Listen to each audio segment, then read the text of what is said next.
নাট্যপ্রিয় দর্শক মণ্ডলী, বিবিচক শিবশঙ্কর নাট্য সমাজের পক্ষ থেকে আপনাদের সকলকে জানাই শুভ সরস্বতী পূজার আন্তরিক অভিনন্দন ও ভালোবাসা। বিবিচক শিবশঙ্কর নাট্য সমাজ নিবেদিত এই বছরের সর্বশ্রেষ্ঠ বাস্তবধর্মী অশ্রু সজল সামাজিক সাড়া জাগানো পালা বস্তির লড়াই। পরম পুরুষ ঠাকুর শ্রী শ্রী রামকৃষ্ণ পরমহংসদেবের চরণে শতকোটি প্রণাম জানিয়ে, শতকোটি ভক্তিপূর্ণ প্রণাম জানিয়ে এবং নাট্যাচার্য গিরিশচন্দ্র ঘোষের আশীর্বাদ মাথায় নিয়ে এখন শুরু হচ্ছে বস্তির লড়াই। রচনা ভোলানাথ কর্মকার, নির্দেশনায় লালমোহন সর্দার, প্রধান উপদেষ্টা উত্তম সর্দার, ব্যবস্থাপনায় সহাদেব মণ্ডল, দল মালিক নবকুমার ঘোষ, দল ম্যানেজার শঙ্কর মণ্ডল এবং সুরসৃষ্টি যাত্রা জগতের কিংবদন্তি সুরকার খোকা ঘোষ, আলো ও ধ্বনি ভক্তরাম দাস, সহযোগিতায় বিবিচক সরস্বতী পূজা কমিটি আমরা কজন, পরিবেশনায় বিবিচক শিবশঙ্কর নাট্য সমাজ। সমবেত নাট্যপ্রিয় বন্ধুগণ, ভাবতে বড়ই কষ্ট হয়, সামাজিক দায়বদ্ধতায় আজ হারিয়ে গেছে এই সোনার বাংলার সংস্কৃতি ও লোকসঙ্গীত। পরম পুরুষ ঠাকুর শ্রী শ্রী রামকৃষ্ণ পরমহংসদেব বলেছিলেন, যাত্রা থিয়েটারে লোকশিক্ষে হয়, এ ফেলনা জিনিস নয়। আর বাংলার নাট্যাচার্য গিরিশচন্দ্র ঘোষ যাত্রা থিয়েটার করে এই বাংলাকে কুসংস্কার মুক্ত করেছিলেন।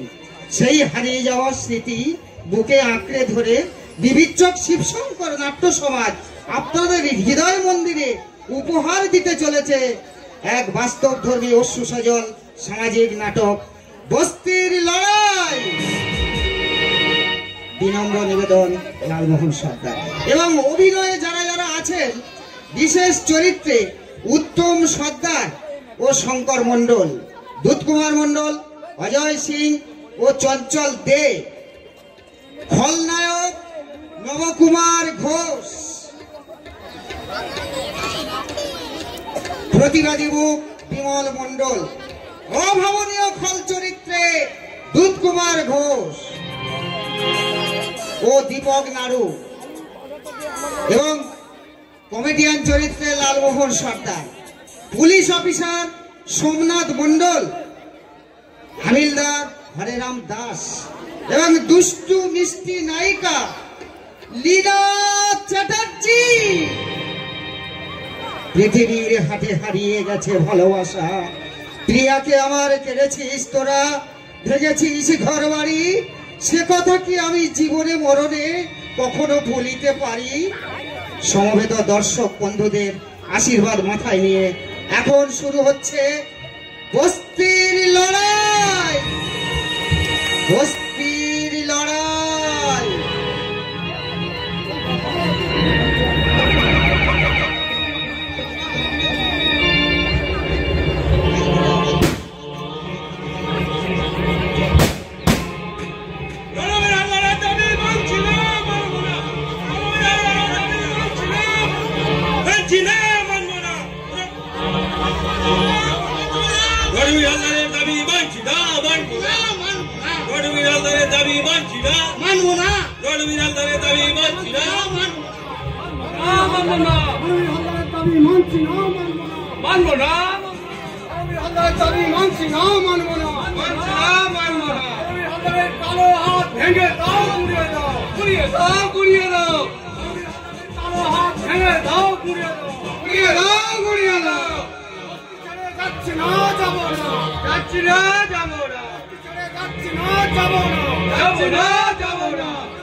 যাচ্ছি না, যাব না।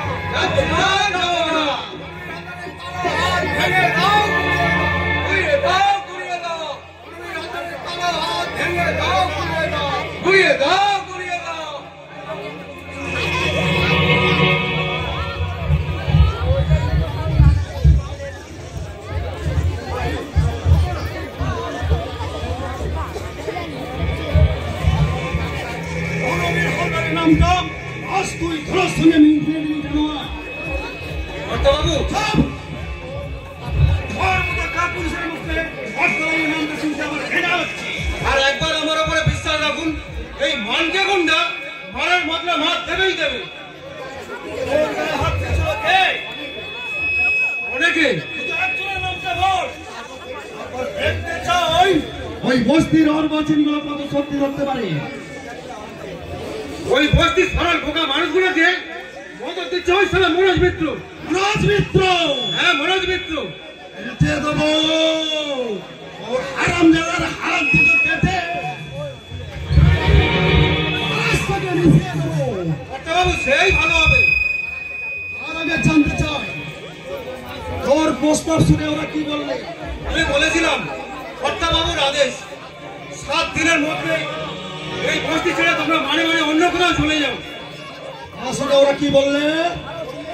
বললে আমরা ভূমিহীন দিন দরিদ্র, আমরা দীর্ঘ 20 বছর এই জায়গায় বাস করছি। শুধু তাই নয়, এখন আমাদের নামে বাচ্চাও বেরিয়ে গেছে। আরো বললো তোমার মালিককে বলে দেবে যদি সত্যি তিনি স্টোর করার সংকল্প করে থাকে তাহলে উনি যেন ওনার বাড়িটা ভেঙে স্টোর নির্মাণ করেন।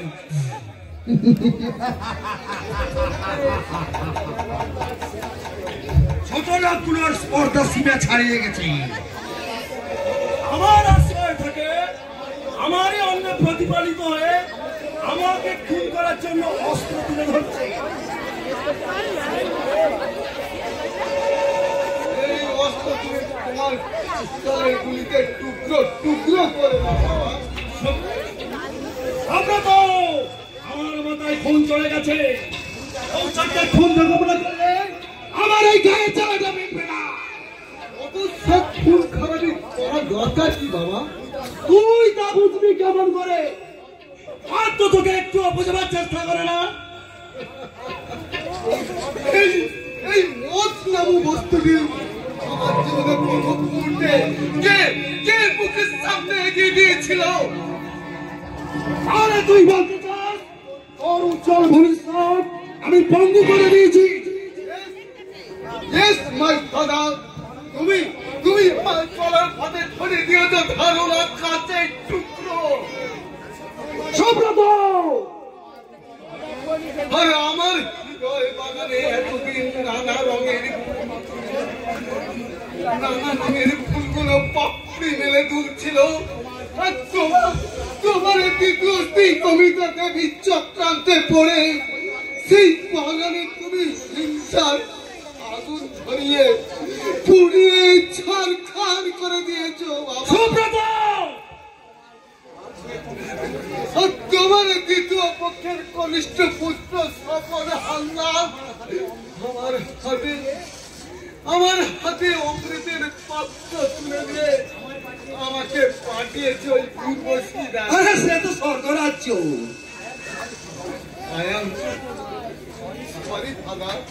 তবে সেটা স্বর্গ নয়, সেটা হলো গণিকালয়। উপযুক্ত পুত্র হয়ে তুই এই বাবার সামনে হীন উক্তি উচ্চারণ করতে তোর চিন্তা খসতে পারল না? তোমার জন্মের পরে যদি তোমার সামান্য মানবিকতা থাকতো তাহলে নিশ্চয়ই আমার লজ্জার ঘরে চাবি পড়ে যেত বাবা। তুই আমাকে এত নীচ ভাবছিস? তাই তো লজ্জা হয় আমি নিষ্ঠুর রণবীর হালদারের পুত্র বলে। আমি নিষ্ঠুর রণবীর হালদার। আমি জানি বাবা, তাই তো তোমাকে সাবধান করে দিচ্ছি অধিকারের সীমা ছাড়িয়ে যেও না বাবা, তাহলে দেখবে ভবিষ্যৎ তোমার অন্ধকার। তোদের ষড়যন্ত্রে আজ আমি ক্ষুদ্রস্ত, তাই আলো আর অন্ধকার আমার কাছে দুই সমান। হ্যাঁ, কিছুটা অনুমান করা যায় তুমি বুঝতে অত্যাচারী দশানা। আর সেই জন্যই তো তোর মতো বিভীষণ ভাই আমার পাশে আছে। তোমার পাতালের ভূমিকায় অভিনয় করার পিছনে বিরাট এক রহস্য লুকিয়ে আছে। আর সেটা হলো সব সম্পত্তি তুমি একা ভোগ করতে চাও। আরে ভাই না, তোদের এই সিংহাসনে বসার কারণ আমি জানি এই সিংহাসনে বসলে বাপ আমাকে কাল হয়ে দংশন করবে। আমি তোকে লাস্ট ওয়ার্নিং দিতে সম্মত। তুই স্বাভাবিক জীবনে ফিরে আয়, নইলে তোর দুঃখের সীমা থাকবে না। তোমরাই তো আমাকে শান্তির হেডলাইট দেখাতে পাঠিয়েছ বাবা, ওই দুর্গম পথে এই শান্তির অন্বেষণে ছুটতে ছুটতে আজ আমি পৌঁছে গেছি মৃত্যুর চোরা বালুর উপর।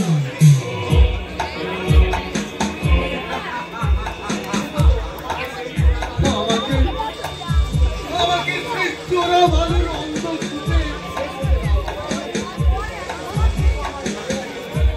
অমৃত যে আমার ভালো লাগে না।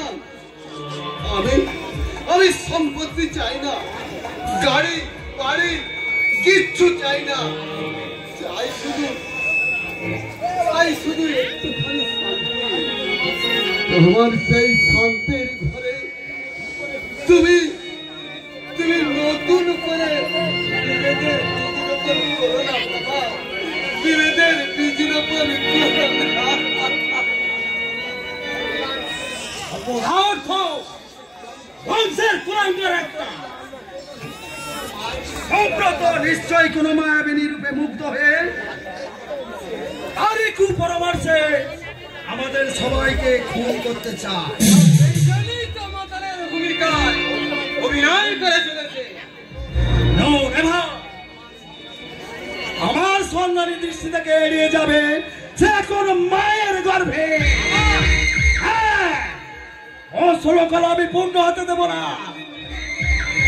আজ থেকে সুব্রত আমার কাছে শত্রু। প্রয়োজন হলে আমি নিজে হাতে ওকে মূল সহ উপড়ে ফেলতে চাই। আমার আজ থেকে সুব্রতর প্রতি কোনো দয়া নেই, মায়া নেই। আমি নিষ্ঠুর রণবীর আল্লাহ।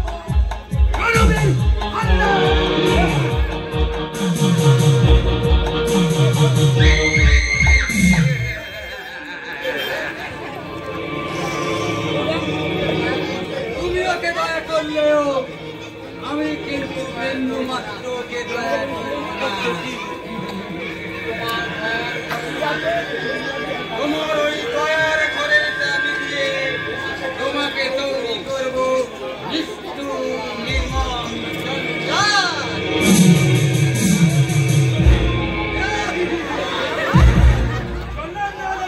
ভয় পাবে না। আমি কারোর কথা বলছি না। কেন? ওই বস্তির ছোট লোকগুলোর কথা বলছি। বেটাদের নাড়িতে ধান দিয়ে চাল বের করে ছাড়বো। দায়িত্ব আপনাকে নিতে হবে দুলাভাই।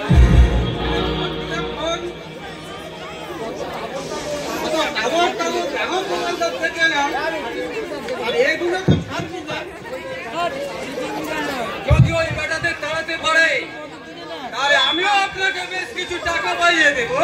কিন্তু এখন যে আমার হাতটা অল্প অল্প চুল কাটছে।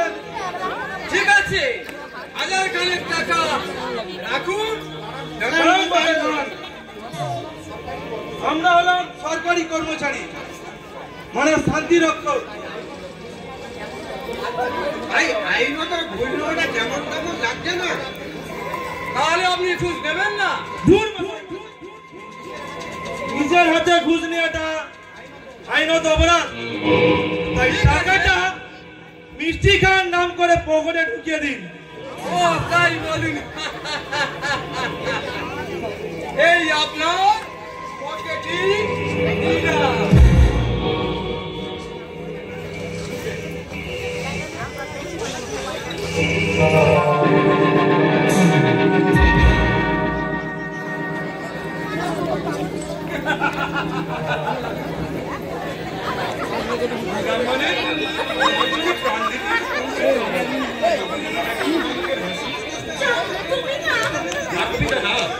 তোমার ভুবনে ভোলানো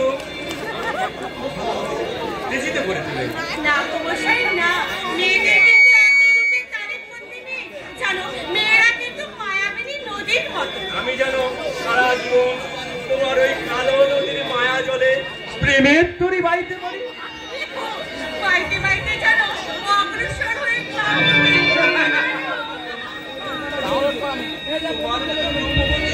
বুদ্ধিমতী স্ত্রীকে পেয়ে সত্যি আমি ধন্য। তোমার অমৃত ভালোবাসা আমার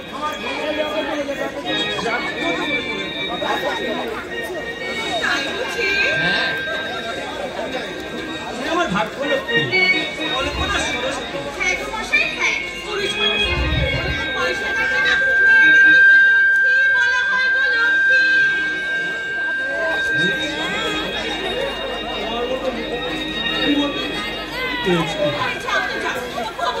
আমি কিন্তু এবার রান্না করে চললাম।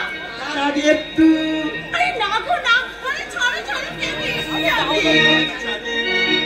আরে আরে ওই তো ঠাকুর পাচ্ছে, হাতটা ছাড়ো। ঠাকুর মানে সুজয় আসছে। কি গো মশাই, তোমাকে কেমন ঠকালাম বলো? আচ্ছা এখন না ঠাকুর কথা বলে রেহাই পেলে, কিন্তু এরপর তোমাকে কে বাঁচাবে প্রিয়ে? শোনো শোনো, তুমি কি আমার উপরে রাগ করলে গো? তোমার উপর রাগ করবো?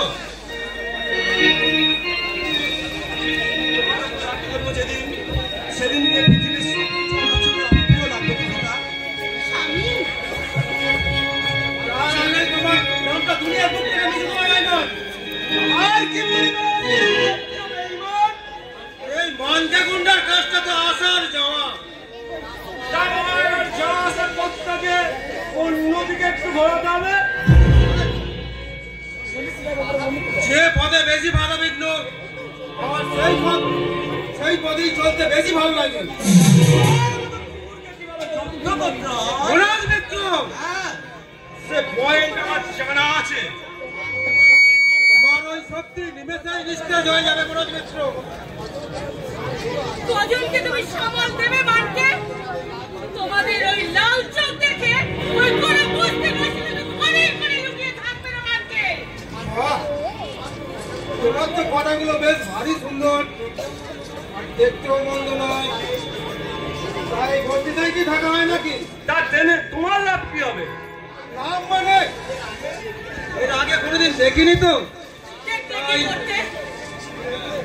দেখলে তুমি আমাকে কি করতে শুনি? দেখলে দুটো একটা দিন যেতে দাও, তারপর সব কিছুই বুঝতে পারবে। আচ্ছা মনকে, আমার হাতে যদি একটা খুশি তোমার মুখে পড়ে কতটা আঘাত লাগতে পারে? নিশ্চয়ই আমার চাইতে বেশি নয়। প্রস্তর ঘরের দরজা খোলা আছে বেঈমান, তুমি এখন আসতে পারো। আরে যাবো তো বটেই, যাবো তো বটেই। তার আগে একবার ভালো করে স্মরণ করিয়ে দিয়ে যাই, 7 দিনের মধ্যে যদি এই বস্তি ছেড়ে চলে না যাও, তাহলে মরবার জন্য প্রস্তুত থেকো। মনকে! হ্যাঁ, এই মনকে। তোমার মালিকটা বলে দেবে। তোর কেন? উনি যদি এখানে প্রাথমিক বিদ্রোহ করে, তাহলে এই বস্তি ছেড়ে আমরা কোথাও যাবো না। দ্বিতীয় দিন যদি দেখি এই বস্তিতে তুমি নাস্তানি করেছো, তাহলে তোমাকে প্রাণ নিয়ে ফিরে যেতে হবে না। ঠিক আছে, আমিও দেখবো। কি কি দেখলে তুমি শুনি? 7 দিনের মধ্যে এই বস্তি ছেড়ে চলে যদি না যাও, তাহলে মরবার জন্য প্রস্তুত থাকো। হ্যাঁ, এই মানকে এই বস্তিতে এমন কোনো বাধা বেটা নেই যেই মানকে গুন্ডাকে বাধা দেয়। কথাটা মনে থাকে যেন। মানকে তুমি শক্তির অহংকারে ধরাকে সারা জ্ঞান করছো। হ্যাঁ, চলো তুমি না, খেতে দেবে, চলো কান্ডা দেবে। যাও, তুমি এসো। শোনো না গো, তুমি আমাকে ছেড়ে কখনো না না, আমি তোমাকে কথা দিলাম কবিতা। কথা দিচ্ছ না? হ্যাঁ। দুজনকে চাই, এসো না দুজনে হারাই, আজ সন্ধ্যা, তুমি আছো আমি আছি না।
যদি হালদার বাবু বস্তি ভেঙে স্টোর তৈরি করেন তাহলে আমরা কোথায় যাব?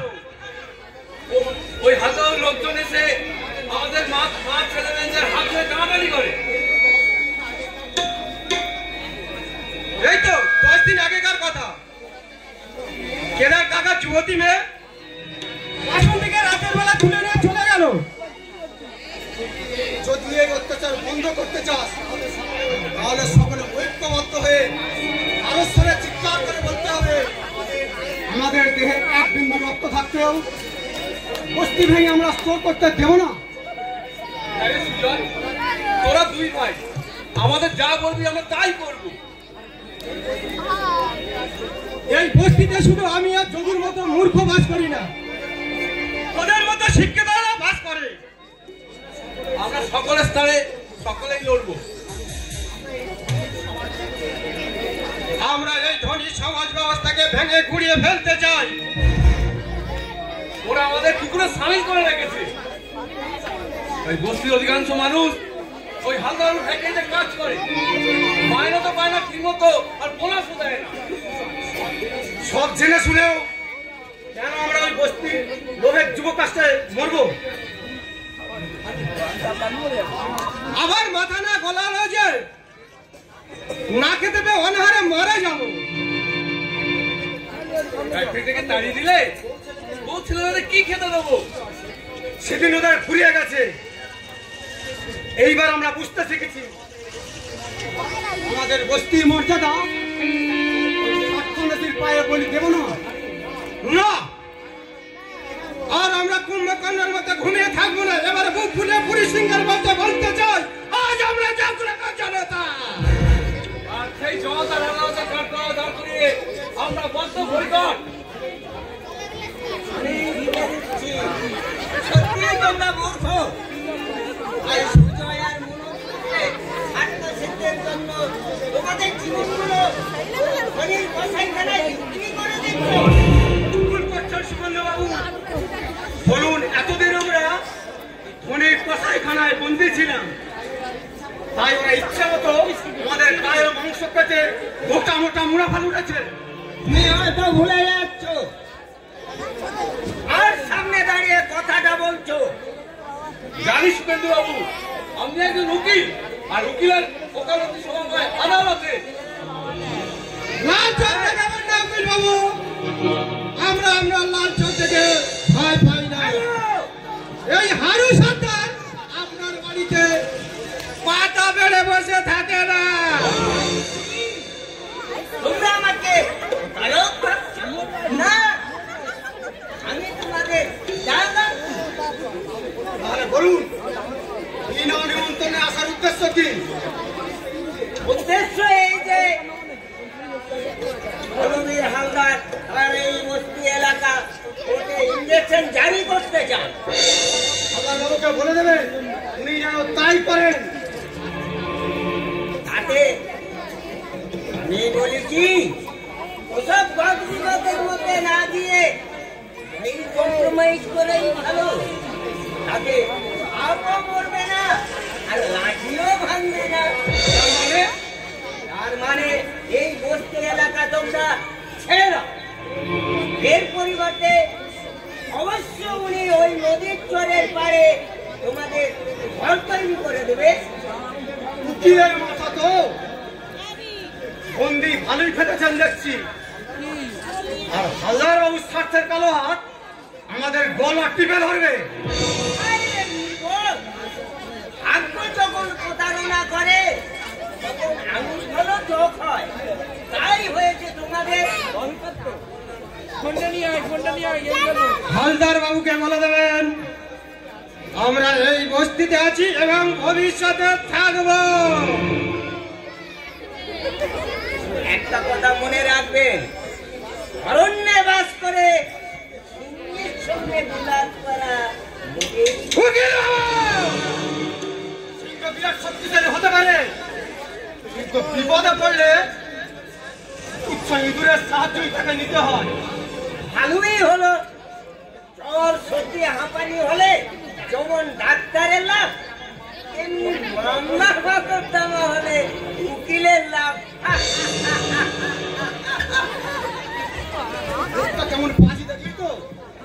মনে হচ্ছিল ব্যাটাকে খাতাদার দিই। আয় বাবু, তুই আমার সঙ্গে আয়, ওখানে একটা কাজ করতে হবে। চলো দাদা। না, আমাকে একবার ওই নন্দীপাড়া যেতে হবে। মনে হচ্ছে ভারী কিছু একটা ঘটবে। ভারী মানে অসম্ভব ভারী। কেন যে আমি মহা আনন্দে সোলার চোপড় মাথায় দিয়েছিলাম রে বাবা। এই আধুরো বয়সে পয়সার জোরে কেন আমি কচি সুন্দরী মেয়ে বিয়ে করেছিলাম।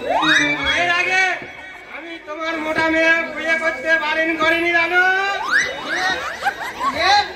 ও পেলকে ছোড়া হারু তোমার চোখে কি নেশা হয়েছে?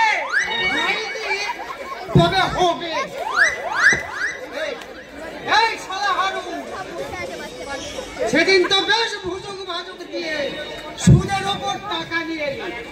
আর এখন শালা গাড়ল দেওয়া হচ্ছে কেন?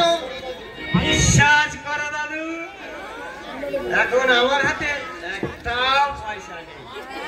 আমার দাদা মারবো শালা মাথা দিন রাত পুকুরের জলে ধুয়ে মরছি ছেলের কাঁটা। আর বলো না দাদু, কে লাগে বড় ব্যথা। ভোলাও শালা চাদু, টাকা না নিয়ে আজ আমি এখান থেকে সরছি না। এ মাসে আমি তোমার টাকা দিতে পারবো না দাদু। কি কি বললি হতভাগা? টাকা তুই দিতে পারবি না? শোন, টাকা না দিলে শালা তোর বউটাকে তুলে নিয়ে যাবো। আরে বলে কথা বলে না দাদু, তাহলে টাকা আর দেবো না। তার মানে টাকা তুই দিবি না?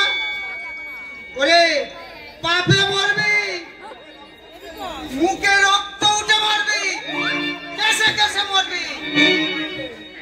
ওরে বাবা রে, ওরে বাবা, আমার 2,000 টাকা। তোমার এত টাকা কে খাবে গো দাদু? তোর বাপের সাথে খরচা করবো। হত ছড়া বাঁদর, টেনে মারবো এক থাপ্পড়। দাদু হ্যাঁ, শালা যেন কিচ্ছু জানে না। পুরো বয়সে একটা উন্মুখ ছেলে হয়েছে। ভালো কথা গো দাদু, তাহলে মিষ্টি খেতে পয়সা দাও।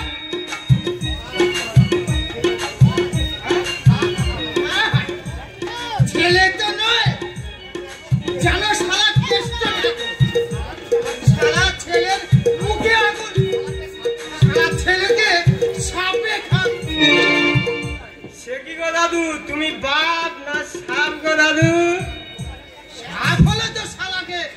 প্রীতম ছবল। তাহলে ও ছেলে কার? ও ছেলে হচ্ছে ওই পেদকুলির ছেলে।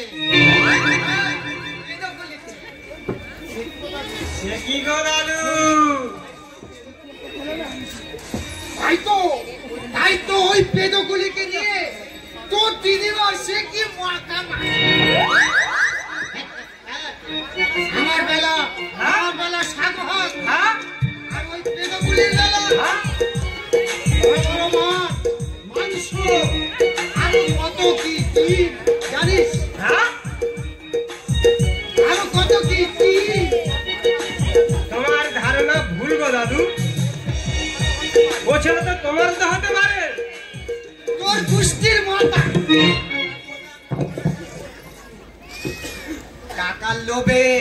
টাকার লোভে আমি অপারেশন করেছি।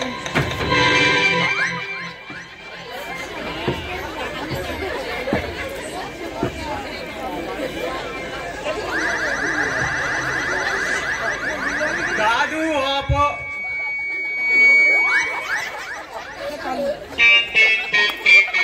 মানে তুমি অপারেশন? এই হারু, ভালো হবে না বলে দিচ্ছি।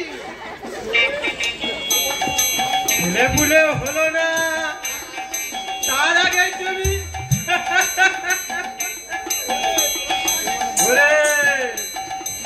তোরা সবাই শুনে যা, দাদু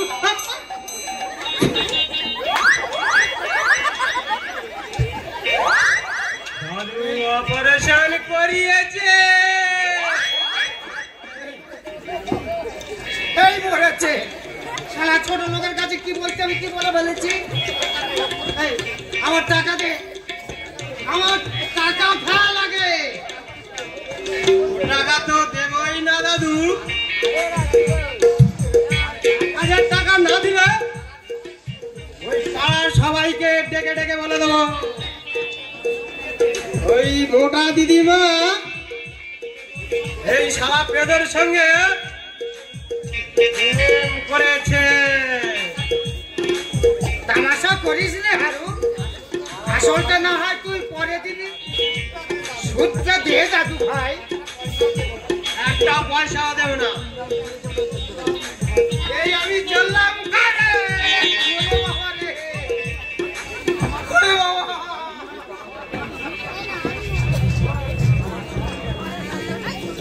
আমার সব গেল গো, আমার সব গেল। আগুন জ্বালা দেবো, খুন করে ফেলবো ওই চোখ খাটির বেটা। আর জাগবে একবার আমার ঘরে। আমার 10টা নয়, 10:30টা নয়, একটা মাত্র কচি বউ। আমি মরে যাবো, এবার আমি নির্ঘাত মরে যাবো।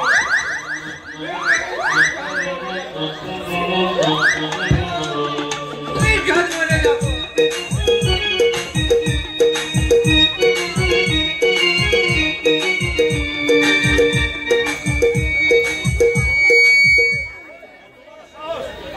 বাড়ি চড়া হয়ে অপমান করে যায়। আমার যেন মনে হচ্ছে কোথাও যেন একটা ভুল হয়ে যাচ্ছে গো। না, ভুল নয়, এর মধ্যে বাঁচার লড়াই। কিন্তু কোনো কিন্তু নয়। আমরা শোষিত, অবহেলিত, নিপীড়িত মানুষ। আমরা লড়াই করবো আশ্রয়ের জন্য, আর ওরা লড়াই করবে নিজেদের কাজের আত্মসিদ্ধির জন্য। কিন্তু জানো, আজ ভোরবেলা কিন্তু আমি একটা দুঃস্বপ্ন দেখেছি। সেই স্বপ্নটাকে আমাদের সকাল থেকে তাড়া করে বেড়াচ্ছে গো। হ্যাঁ গো, স্বপ্ন দেখলাম একটা বিশাল কালো ছায়া আমাকে আমার মুখ থেকে তোমাকে দূরে, ওই মুখ দূরে নিয়ে যাচ্ছে গো। না, স্বপ্নই থাকে কোনটা, বাস্তবে রূপ নিতে পারে না। তবুও তুমি একটু সাবধানে থেকো গো, সাবধানে থেকো। আমার যেন কেমন ভয় ভয় করছে গো। ভয়? হ্যাঁ গো, হ্যাঁ, মনে হচ্ছে ওই বিশাল ছায়াটা কেমন যেন আমাকে আমার কাছ থেকে তোমাকে দূরে দূরে নিয়ে যাচ্ছে।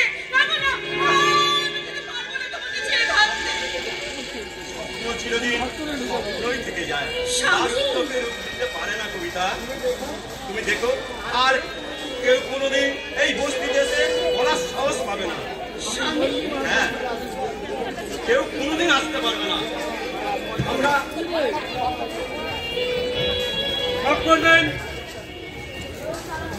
আপনার নাম কি মনোজ মিত্র? আগে হ্যাঁ স্যার, কিন্তু আপনারা আইন অনুযায়ী আপনাকে অ্যারেস্ট করতে বাধ্য হলাম।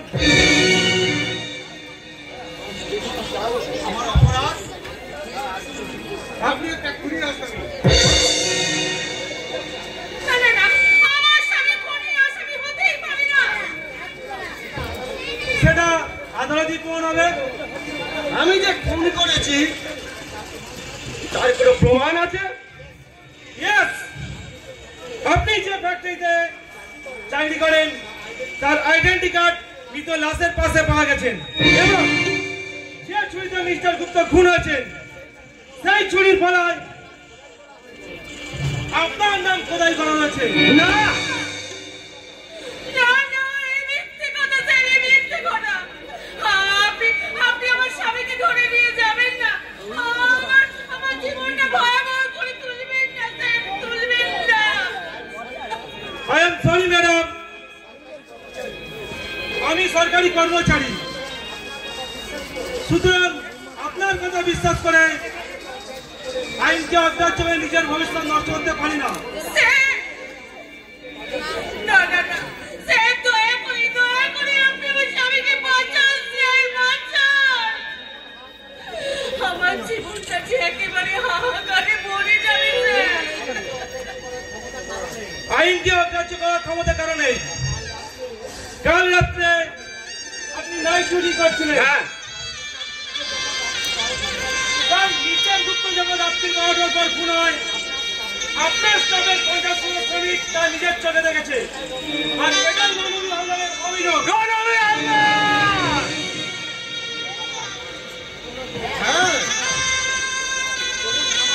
হ্যাঁ, চলুন থানায় গেলেই সব বুঝতে পারবেন।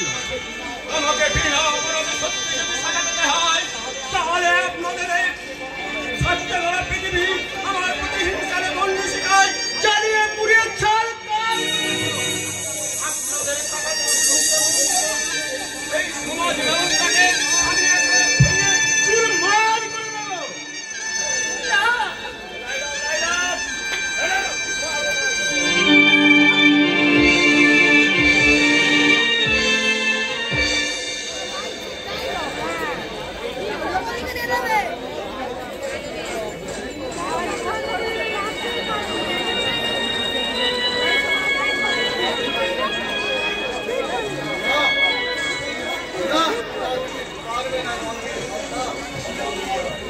তুমি তোমার পুত্রদের নিয়ে অনেক স্বপ্ন দেখেছিলে, কিন্তু আজ তোমার স্বপ্ন চাষের ঘরের মতো। আর আমি দেহাঙ্গের মতন উড়ে চলেছি শান্তির সন্ধানে।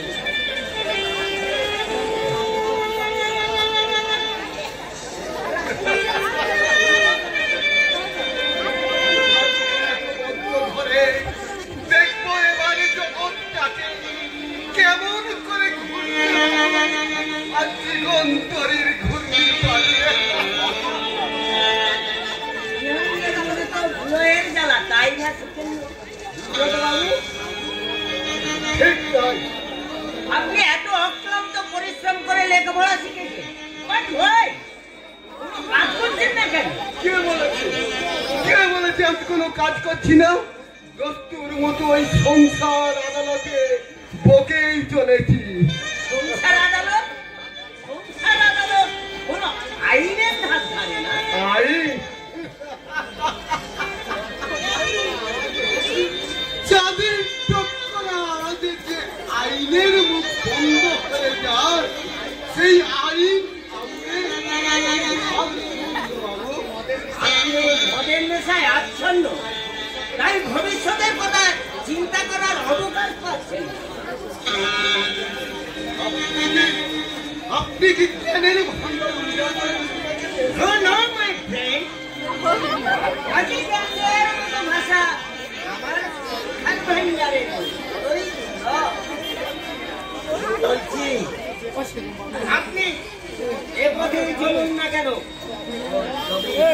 নির্ণয় করে চলুন।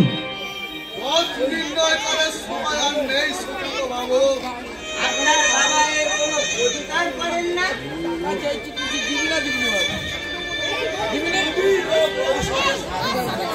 কিন্তু কেউ যদি রোগীর ভান করে ঔষধ খায়, তাকে সুস্থ করা যায় না সুব্রত বাবু। আপনার শরীর কেমন? নিশ্চয়ই আপনি ডাক্তার নন? Yes, আমি উকিল। তাহলে কেসটা সম্বন্ধে বলুন। আর আশা করি আর 1 মাসের মধ্যে ওই বস্তি ভেঙে স্টোর হবেই হবে। কেস ফয়সালা করতে আপনার কতদিন সময় লাগে? সেটা আপনার ছেলেকেই জিজ্ঞাসা করেন। মাতাল মদের আস্বাদ বুঝি। মাতাল। Yes, yes, my father. যেমন কত যেমন ফুলে মধু থাকে তাতে জানো তাতে ভালোই বোঝে। কি বললি পশু? পশু। সত্যি আমি পশু বাবা, কিন্তু পেল্লা আমাকে যিনি জন্ম দিয়েছে তিনি নিশ্চয়ই আমার চাইতে বড় পশু। শুনলেন সুকুন্দ বাবু? এই অপদার্থর কথাগুলো শুনলে বাবাকে বলে কিনা চরিত্রহীন পশু। আপনার বাপটার মধ্যে আমি নেই রণবীর হালদার। পিতার কুকর্মের পুত্র শোনাও পাপ, কিন্তু কিন্তু তুমি আজ বলতে বাধ্য করিয়েছ বাবা। সুব্রত! বাবা, একদিন তোমার এই শয়তানের মুখোশ আপনার হাতে খসে পড়বে। আমার কোন কর্মটা তুই কুকর্ম দেখলি হতভাগা? তোমার ফ্যাক্টরিতে সুন্দরী মেয়েগুলোকে চাকরি দেবে বলে এনে হেলিকপ্টারে করে চাপিয়ে তাদের বিদেশে চালান করে তোমার কাজে তুমি লিপ্ত নও। Oh my God! এটা রীতিমতো criminal। তোর এত বড় সাহস, তুই এই বাবার বিরুদ্ধচারণ করতে তোর চেপটা খসে পড়লো না? বাবা, সত্যি তুমি যদি মহৎ হতে। সুব্রত বাবা, এখনো সময় আছে ওই সর্বনাশের পথ থেকে ফিরে এসো। যদি না ফিরি তাহলে তাহলে তোমার এই রক্ত গড়া এই সুব্রত তোমাকে খুন করে এই যুগের পিতৃহন্তা পরশুরাম হতে বাধ্য হবে। পরশুরাম?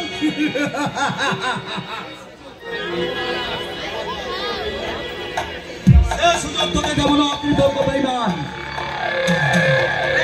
কাগজপত্র লেখার জন্য কিছু টাকার দরকার আছে। হ্যাঁ,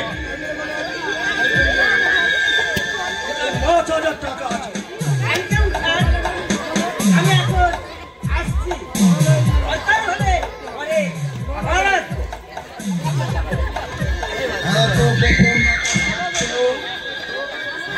যে খবর আমি অনকে আর স্বপন ছাড়া কেউ জানে না, কিন্তু সুব্রত জানলো কি করে? তবে কি মানকে মানকে খবর আছে মালিক? আমাকে দেখে তোর কি মনে হচ্ছে? খুব চিন্তিত আছেন। আরো কিছু বুঝতে পেরেছি। ঠিক আছে, আজ সন্ধ্যায় বস্তি থেকে একটা তাজা ফুল ছিঁড়ে এনে আপনার পূজার ব্যবস্থা করব। আর কোনো দরকার নেই। আজ পূজাতে দেবতার ইচ্ছা নেই কেন? আমার সমস্ত গোপন ব্যবসার খবর ওই সুব্রত টের পেল কি করে? আপনি বিশ্বাস করুন, ওই শালা বড় বাবুর সঙ্গে আমার সাপে নেউলে। তাই বুঝি? এটা কলিযুগ। সাপে আর নেউলে দেখা হলে তারা লড়াই করে না, বরং সুখ দুঃখের কথা বলে। সত্যি কথা না বললে মৃত্যু আজকে রোধ করতে পারবে না। ওই শালা সুজয় মিত্রকে আমার সন্দেহ হয়। মিত্র,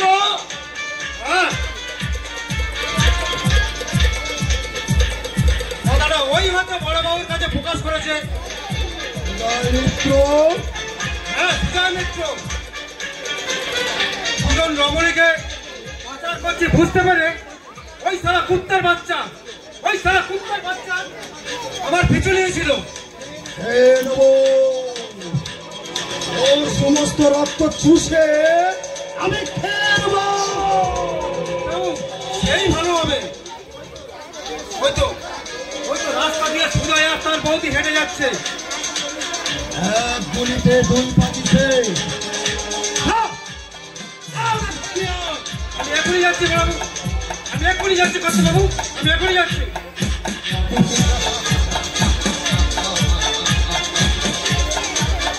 সরোজ মিত্র, আজ তুমি জেলখানায় পথে বাঁধছ। এবার শুধু তোমার ভাই আর সুন্দরী স্ত্রী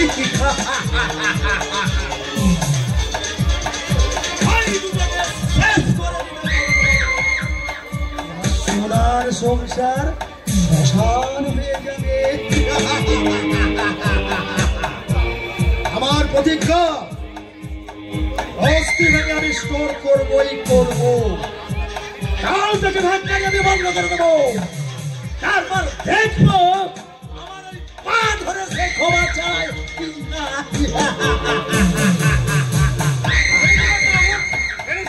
ছেড়ে দে সন্তান। সুজয় মিত্র, তোমরা নাকি ঐক্যবদ্ধ হয়ে বলছো ওই বস্তি তোমাদের? এখনো বলছি ওই বস্তি আমাদের। তাই দেহে এক বিন্দু পান থাকতেও ওই বস্তি ছেড়ে আমরা কোথাও যাবো না। কিন্তু আমার যে প্ল্যান, ওই বস্তির উপর স্টোর নির্মাণ করবো। আশা তো অনেকের অনেক কিছুই থাকে, কিন্তু সকলের সব আশা কি পূরণ হয়? তাহলে আমরা তোদের কি করতে পারি সেটা জানিস? তোদের যা ইচ্ছা তা করতে পারিস। মনোজ মিত্রকে জেলখানায় পাঠিয়েছি তা তুমি জানো? হ্যাঁ, জানি। আপনি ষড়যন্ত্রের জাল বুনে আমার স্বামীকে ওই জেলে পাঠিয়ে দিয়েছেন। বাহ বাহ, তাহলে জানো সবই। কিন্তু মনে রাখবেন হালদার বাবু, যে চক্রান্তের জাল আপনি বুনেছেন সেই জাল কিন্তু আপনাকেও ছেড়ে কথা বলবে না।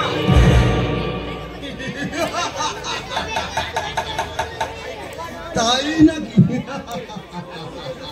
এখনো যদি প্রাণের মায়া থাকে তাহলে ওদের নেতৃত্ব না দিয়ে এই বস্তি ছেড়ে পলায়ন করো। প্রাণের ভয়ে কুকুরের মতো লেজ কুটিয়ে পালিয়ে যাওয়ার মতো কাপুরুষ আমরা নই। সকল অনর্থের মূল হলো তোমাদের এই দুঃসাহসিকতা। মনকে বলুন কত বাবু, এই রূপবতীর গায়ের কাপড়টা খুলে দে।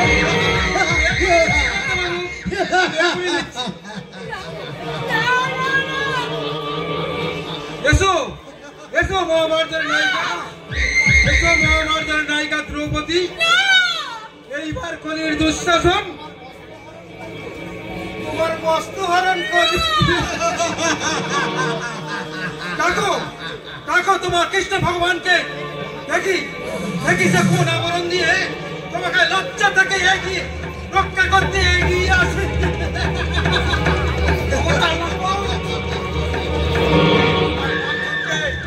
আমার বৌদির গায়ে কোনো আঁচড় লাগাতে পারবি না। দুঃখের বিষয়, আর বেশি কম করতে প্রাণ থাকবে না।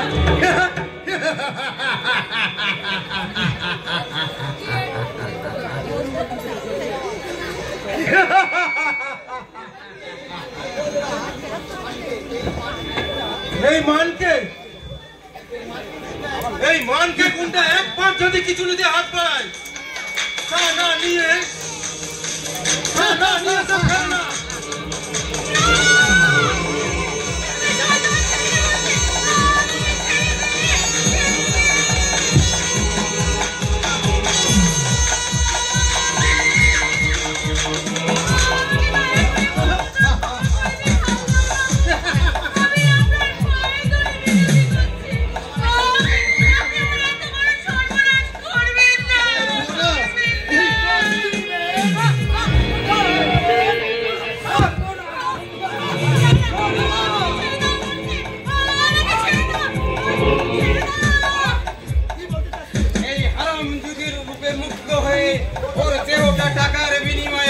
আমার হাতে তুলে দিতে অনুরোধ করেছিলাম।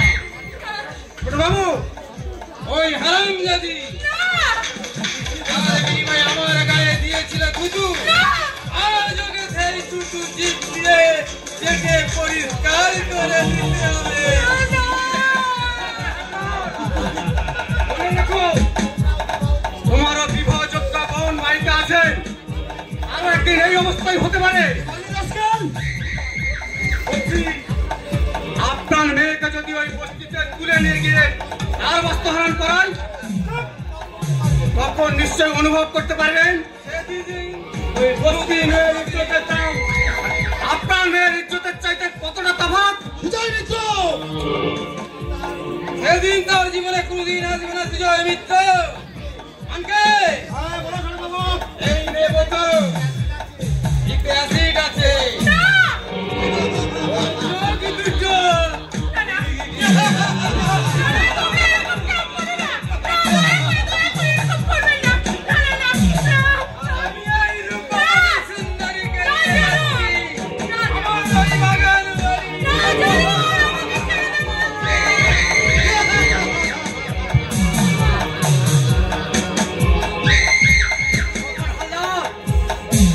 উপরে এখনো ভগবান আছেন, তিনি তোকে কোনোদিন ক্ষমা করবে না শয়তান।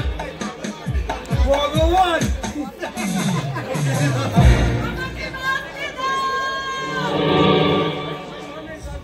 আমাকে বাঁচতে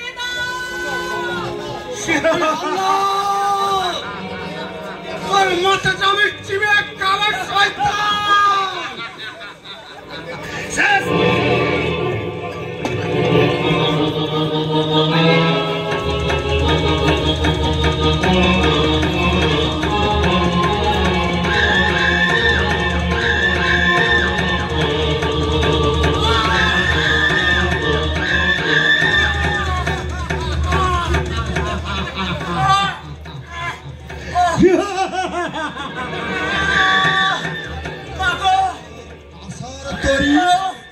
ডুবি হয়ে গেল।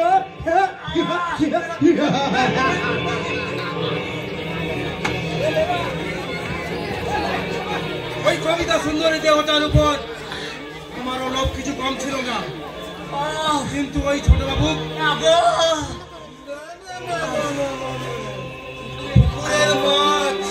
অসহ্য যন্ত্রণা শেষ করা যায় না। কিছু না কিছু পরে থাকবে।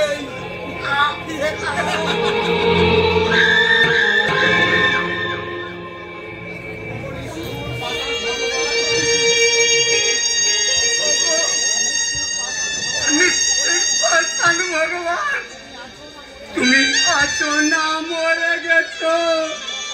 পিলাতা আমার লেখনিতে যত দুঃখ ছিল তার সব কি আমাদের মতো অসহায় মানুষদের মধ্যে দিয়েছে ঠাকুর।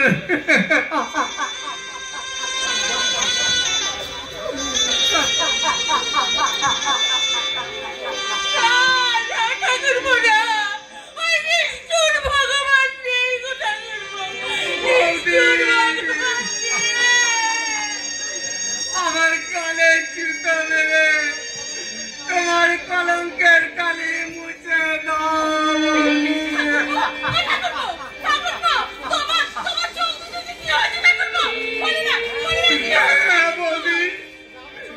রামচন্দ্র দেবী দুর্গা পূজার দিতে পারিনি, আমি তা আমাদের বস্তি মায়ের পূজায় অঞ্জলি দিলাম।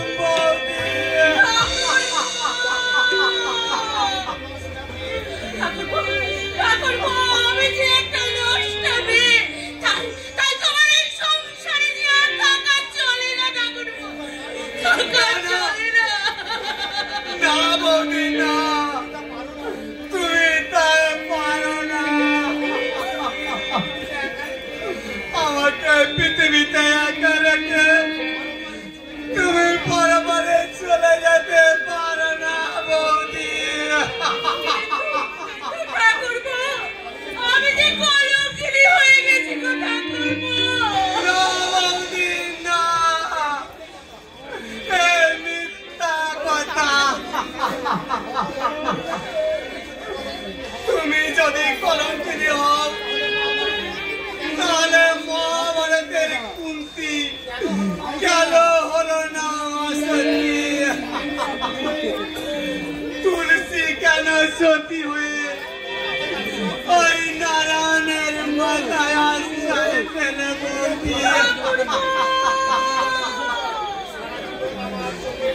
সারা জীবন আমার চোখের জলে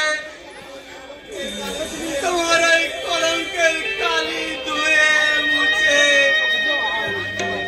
তোমাকে দেবীর আসনে বসে পুজো করব বৌদি।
বাড়িতে আছিস?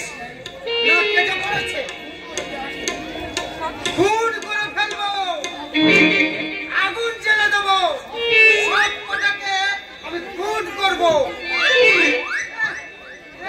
সুদের উপর টাকা নিয়ে বলে কিনা টাকা নিইনি, মরে যাবো আমি। আমার নিক্ষত মরে যাবো।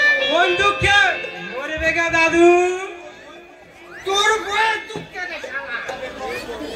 টাকা বের কর। তোদের এই বস্তিতে ঘরে ঘরে আমার তা প্রায় 25,000 টাকা থাকুক না পড়ে ছুটটা ভাবছে। হাসিস রে, অমন করে দাঁত বের করে হাসিস রে, কেলটা ছাড়া। এবার কিন্তু আমি খুব রেগে যাচ্ছি দাদু, লঙ্কা কান্ড করে ছাড়বো। আরে যা যা, তোর মতো কত বড় বড় উস্তাদ আমি দেখে নিয়েছি।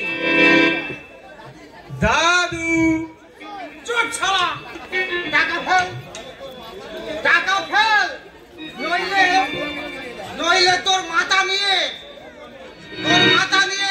ওই বিবির চক স্কুল মাঠে আমি ফুটবল খেলবো। দাদু এই আজ বুড়ো বয়সে আমার দুর্গতির সীমার পরিসীমা নেই। সারাটা জীবন আমি গায়ে রক্ত জল করে পয়সা রোজগার করলুম।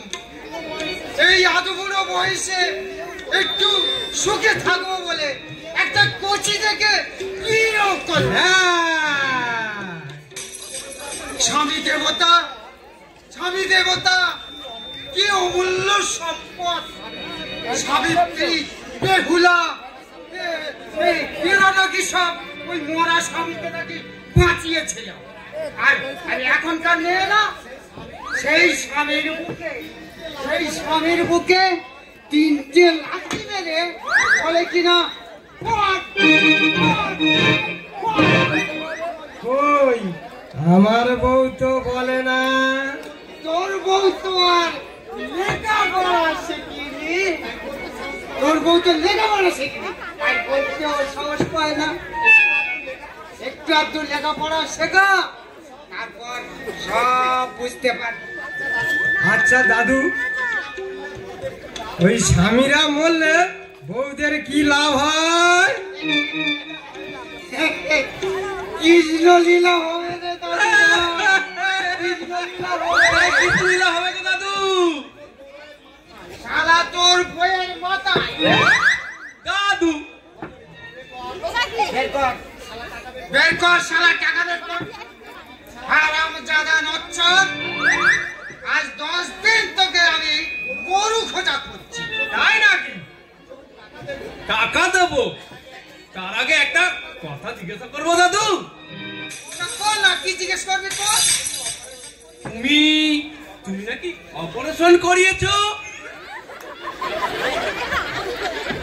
কোন শালা ঠিক মতো ঠিক যাচ্ছে? কে বলেছে? কে বলেছে? এই মিথ্যা কথা, সম্পূর্ণ মিথ্যা কথা। তুমি সত্যি কথা বলো না দাদু। অপারেশন করেছি, বেশ করেছি। টাকা পেলে আরো 3বার পাঠাবো। তাহলে তো ওই বাচ্চাটা কিভাবে হলো দাদু? হয়তো দাদু ওই বুড়ো শিবের মন্দিরে বড় করে মানত করেছিল। একবার নয় রে দাদু ভাই, একবার নয়, 3বার মানত করেছি। তবে পেদুগুলি বলে ওই বাচ্চাটা আমার। খুন করে ফেলবো, আগুন জ্বেলে দেবো। আজ সারাকে আমি একেবারে সুর মারা মারবো। সারা দাদু দাদু বলে বাড়িতে গিয়ে আর ওই দিদিমার সঙ্গে বিয়ে করা হচ্ছে। হ্যাঁ বলো কি দাদু? হ্যাঁ নয় হ্যাঁ। এই জগু, বলো দাদু। তোদের আমি 200 করে টাকা দেবো, 200 করে টাকা দেবো তোদের। ওই কেলকে ছোড়াটাকে ওই নদীর জলে ফেলে আসতে পারবি? ওসব পাপ টাপ কিন্তু হবে না তোদের। তাতে কোনো সুবিধা হবে না দাদু। ওই বীজ যখন রোগে যাচ্ছে, জমিতে ছড়ালে গাছ হবে। ছা ছা ছা, আর বলিস রে ভাই, আর বলিস নি। আমার একেবারে না কাঠিন গিন করে। তার থেকে নয়, দিদিমাকে খুন করে দাও। হ্যাঁ, তাই সেই ভালো। তাহলে তোরা তাই কর।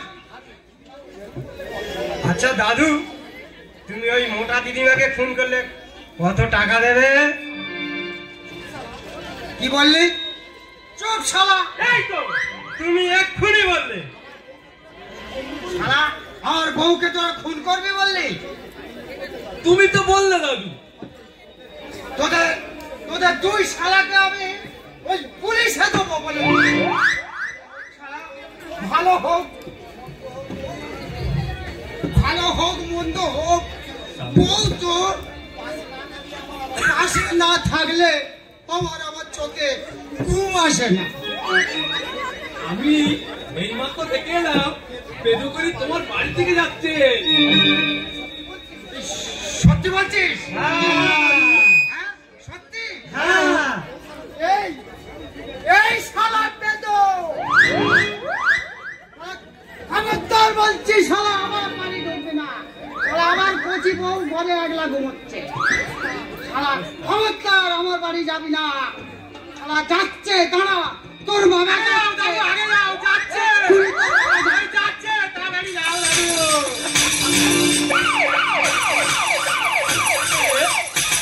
খুব জব্দ করেছে। ওই শালা টাকা না করলে ওই ছেলেগুলির নাম বলবো। চ এখন দুজনে বাড়ি যাই। চ।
দেখতে দেখতে 3টে মাস কেটে গেল, তবুও যে আমি মনটাকে স্থির রাখতে পারছি না কিছুতে।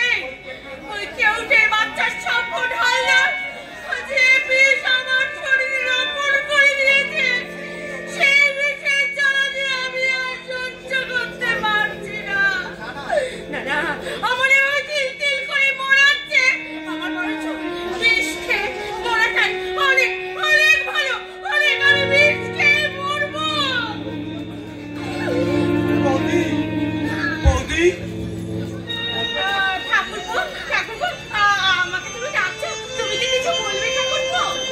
আচ্ছা বৌদি, পৃথিবীটা এত কুৎসিত কেন বলতে পারো?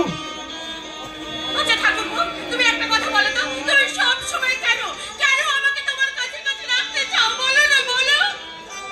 জানো বৌদি, আমার চোখে দৃষ্টি না থাকলেও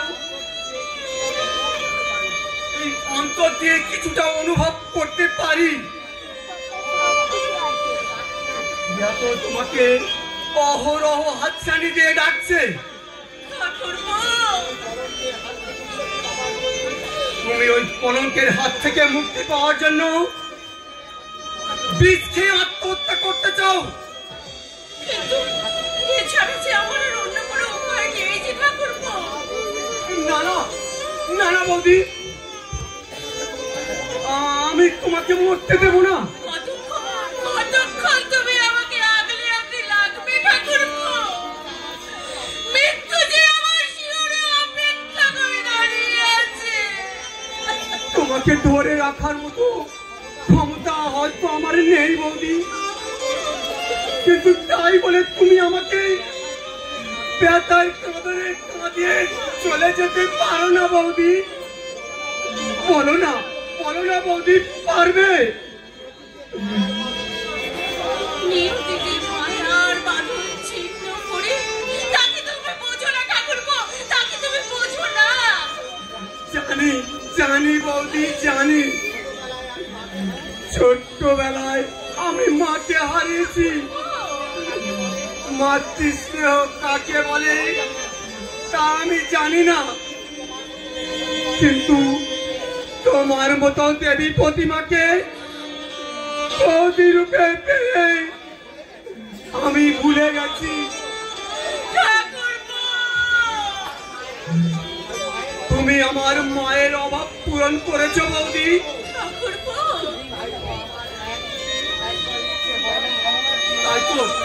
তাই তো আমার একবার ইচ্ছে হয় তোমাকে মা বলে ডেকে আমার বুকের মধ্যে যে জমাট বাঁধা কান্নাটা আছে তার কিছুটা লাঘব করে নেই বৌদি, লাঘব করে। না, তুমি নতুন করে আমাকে আর মায়ের বাঁধনে বেঁধো না ঠাকুরপো, বেঁধো না। বলো না, ঠাকুরপো, এই হতভাগা সুজয় যদি ঠাকুরপো না হয়ে তোমার সন্তান হতো তাহলে কি পারতে তাকে এই দুঃখের উত্তাল তরঙ্গে বিসর্জন দিতে? তোমার মাতৃ হৃদয়টা কি কেটে চৌচির হয়েছে তো না বৌদি?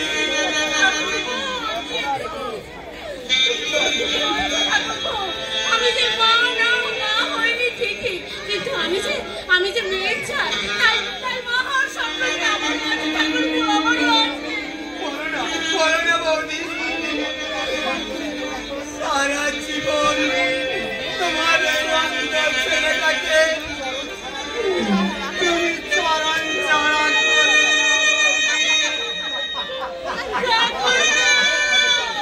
ঠাকুরপো, আমি তোমাকে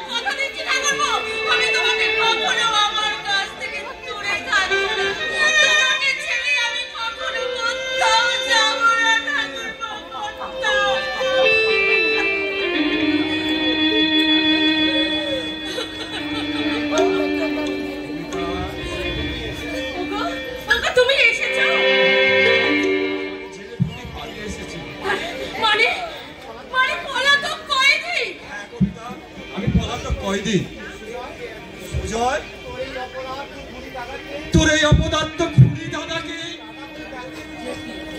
দাদা বলে ডাকতে কি তোর ঘৃণা হচ্ছে? কিন্তু তুই বিশ্বাস কর ভাই, আমি খুন করিনি, আমি খুনি নই। আমাকে এখান থেকে সরিয়ে রাখার জন্য ওই নিষ্ঠুর রণবীর হালদার চাল ফেলেছিল। তবুও তুই মুখ ফেরাবি না? বেশ, আমি অন্য কোথাও চলে যাচ্ছি না সুজয়। দাদা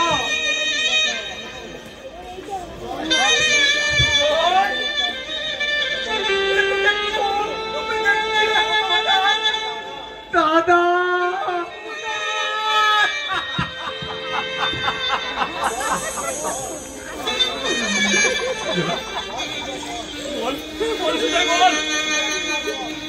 একটি বার বল, তোর এই অবস্থা কি করে হলো সুজয়? দাদা বলো কবিতা, কে আমার ভাইয়ের উজ্জ্বল ভবিষ্যতের প্রদীপ লিভিয়ে দিয়েছে? কে সে শয়তান বলো? রণবীর হালদার, রণবীর হালদার। তোমাকে আমি শান্তিতে বেঁচে থাকতে দেবো না রণবীর হালদার। তুমি শান্ত হও, তুমি একটু শান্ত হও। এখনই কিছু করতে চেও না তো? হ্যাঁ, শান্ত হব। সেই দিন শান্ত হব যেদিন ওই রণবীর হালদারের লাল রক্ত আমি হাত রাঙাতে পারবো। এই তোমার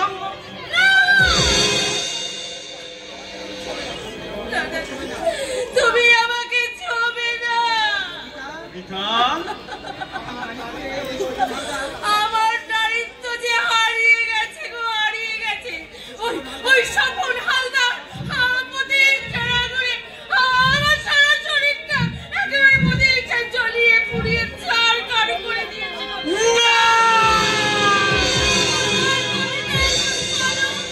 কবিতা তার বাচ্চা স্বপন হালদার মনোজ মিত্র কোনো জীবিত আছে? দাদা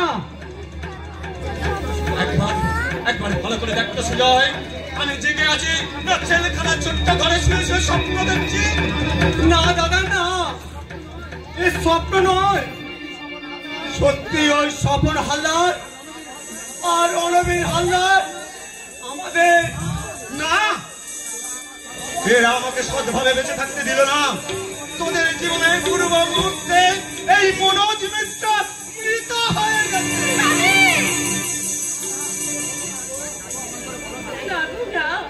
অমন করে বলো না তো, তুমি অমন করে বলো না। মনোজ মিত্র এইবারে ধ্বংসের খেলায় মেতে আছে। না দাদা না, এখনই তুমি ধ্বংসের খেলায় মেতে উঠতে চাও না, তাতে হয়তো অনর্থ হবে। অনর্থ?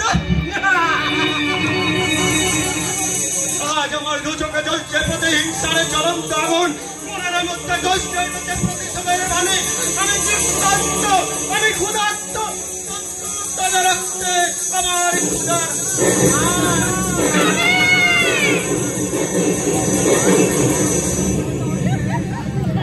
চারিদিকে পাগলা ঘন্টা ধ্বনিত হচ্ছে, পুলিশ আমাকে তন্ন তন্ন করে অনুসন্ধান করছে।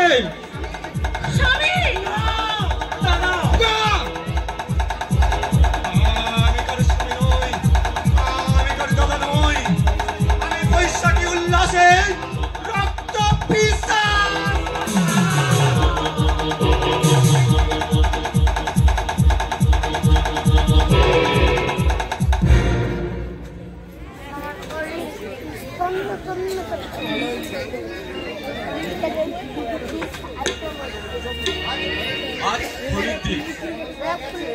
মনসা গেছে শত্রু রক্তে হোলি খেলা পূর্ণ করতে, কিন্তু আমি কি করব?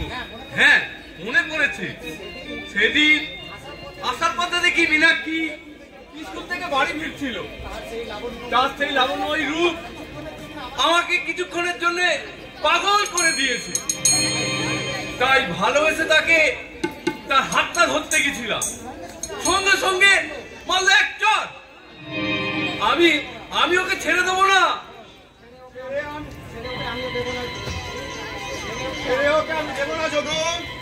কাকে মনোজদা? সবচাইতে জীবনের বড় সত্য। আমি তো বলছিলাম মীনাক্ষীর কথা। হ্যাঁ, ওকে আমি বিয়ে করতে চাই। কিন্তু তোর তো বিয়ে হয়ে গেছে। বলেও ওকে আমি ভালোবাসি। মনোজদা, चाँदनी चाँद से होता, सितारा से नहीं, मोहब्बत एक होता, हजारों से नहीं। মনোজদা, মনে রাখিস, আমরা অত্যাচারের বিরুদ্ধে দেশ রক্ষার সংকল্প নিয়ে ঘৃণার পাত্র হতে চলেছি। সৎ কাজে জীবন উৎসর্গ করাটাই মানুষের ধর্ম। তাই যদি হয় তাহলে আমরা যে কালোবাজারি করি ওটাও জনকল্যাণের জন্য। তুমি ঠিক বলেছো মনোজদা। আজ আমার ললু মনটাকে চিরস্থানে সমাধি দিলাম। ওকে কোনো সুখ নেই রে যোগু, ত্যাগেই শান্তি। যাচ্ছে সব কথা মনোজদা। রণবীর হালদারকে তো কিছুতেই তো ধরা যাচ্ছে না। চাল ছিঁড়ে পালালেও কুকুর ছিঁড়ে পালাতে পারবে না। রণবীর হালদারকে আমি যেখানেই পাবো সেখানেই গুলি করে মনোজদা। রণবীর হালদার আর ওই সফল হালদারকে আমি জীবিত করতে চাই। বলে আজকে গুন্ডার হাতটা আমার কাছে দিয়ে দাও মনোজদা। রণবীর হালদার আমার ভাইয়ের চোখ দুটো অ্যাসিড ঢেলে নষ্ট করে দিয়েছে। আর ওই সফল হালদার আমার শরীরটা লালসার থালায় রক্তাক্ত করেছে। তোমাদের মতন শয়তানদের জন্য আমার হৃদয়ে কোনো দয়া নেই, মায়া নেই, আছে শুধু প্রতিহিংসার কলঙ্ক,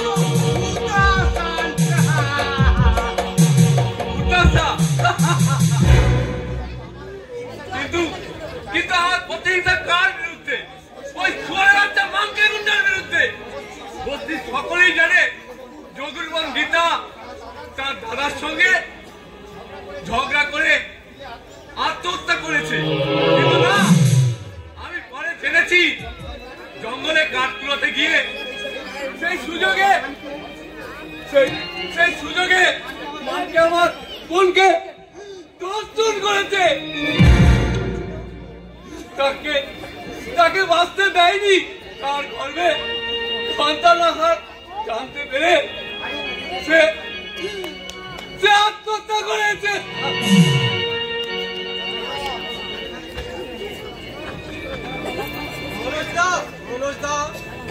তাই তো, কোথায় গেল সব?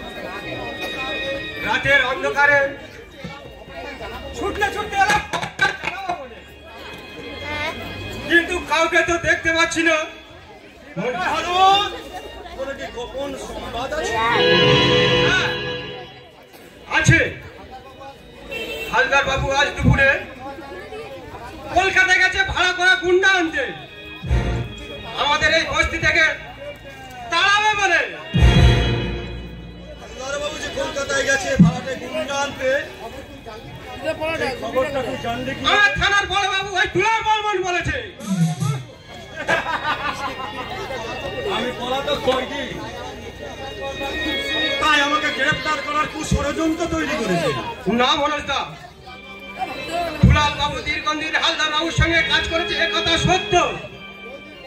বৌদির কলঙ্কের কথা শুনে আর সুজয়ের চোখ দুটো নষ্ট হয়ে গেছে দেখে হালদার বাবু তীব্র নিন্দা করে বলেছে এ অন্যায়, এ অত্যাচার। আরো কেউ বললে যদি কোনোদিন ওই আইনের ভিতরে পাই তাহলে হালদার বাবুকে থেকে ছাড়বেন। তবু সাপের বেগে বন্ধুত্ব হয় না রে। একটা কথা স্মরণ করে রাখবি, আমি ছাড়া এই বস্তির সকল মানুষ অসহায় হয়ে পড়বে, তখন ওদের উপদ্রব আর বেড়ে যাবে। না মনোজদা, তোমার এত সহজে ধরা বললে চলবে না। যে শয়তান সুযোগ চোখে অ্যাসিড ঢেলে নষ্ট করেছে এসে চোখ দুটো, আর বৌদির ওই কলঙ্কের কালি গায়ে দিয়েছে, তাকে তুমি কোনোদিন ক্ষমা করো না। হ্যাঁ, তুমি একটা কাপুরুষ। আরুদা শোন, পূর্বের সূর্য যদি পশ্চিমে ওঠে তোমার মনোজ মিত্রের প্রতীকটা বন্ধ হবে না। হালদার বাবু মানুষ নয়, একটা হিংস্র বাঘ। যদি একটা একবার রক্তে সাপ হয়, সে রক্ত মানে বিরোধ থাকবে না। বাঘ, বাঘকে ভূপতিত করতে যে অস্ত্র হাতে তুলে দিয়েছি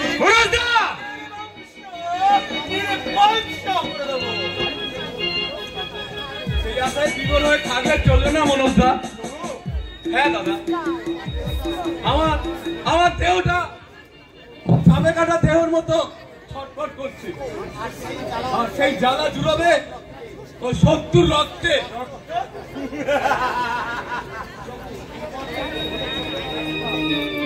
হলে চলবে না মনোজদা।